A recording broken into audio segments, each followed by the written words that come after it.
Germanton multi speciality hospital, doctor Mir Jawad jar Khan, national award winner, senior orthopaedic surgeon and director of Germanton multi speciality hospital. इनके साथ most senior and well experience doctor की team आपकी खिदमत में रहेगी।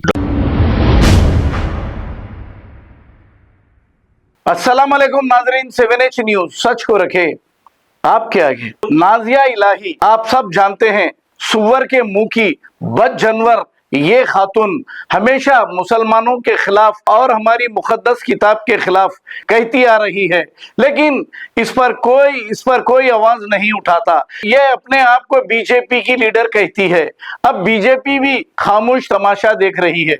हद तो ये हो गई कि हमारे नबी की शान में मुसलसल ये गुस्ताखी कर रही है। अब इसके खिलाफ एक आध पुलिस स्टेशन में शिकायत दर्ज कराई जा रही है। इससे कुछ नहीं होगा।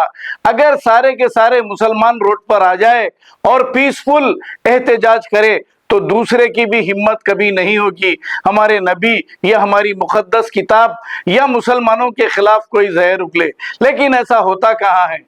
आइए देखते हैं इसी की रिपोर्ट।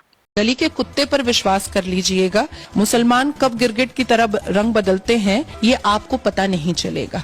वो भाई बन करके घुसते हैं और आपके घर के जमाई कब बन जाएंगे ये आपको भी पता नहीं चलता है। Germanton multi speciality hospital, doctor Mir Jawad jar Khan, national award winner, senior orthopaedic surgeon and director of Germanton multi speciality hospital. इनके साथ most senior and well experience doctor की टीम आपकी खिदमत में रहेगी। Doctor Wasif Azam, doctor Bharvi Chandori, senior cardiologist और दीगर स्पेशलिस्ट डॉक्टर की टीम खिदमत अंजाम दे रही है। Robotic surgery, advance cath lab, MRI, operation theatre, ICU, 2D ultrasound and pathological laboratory की 24 घंटे इमरजेंसी सर्विस के साथ अपने तमाम अमराज का मुकम्मल इलाज करवाइए। Germanten multi speciality hospital, opposite to pillar number 150, Attapur, Hyderabad. खबर है शहर की, खबर है गाँव की, खबर है सारी दुनिया की। 7H न्यूज पसंद आए तो लाइक कीजिए, शेयर कीजिए और सब्सक्राइब करना ना भूलें। 7H news.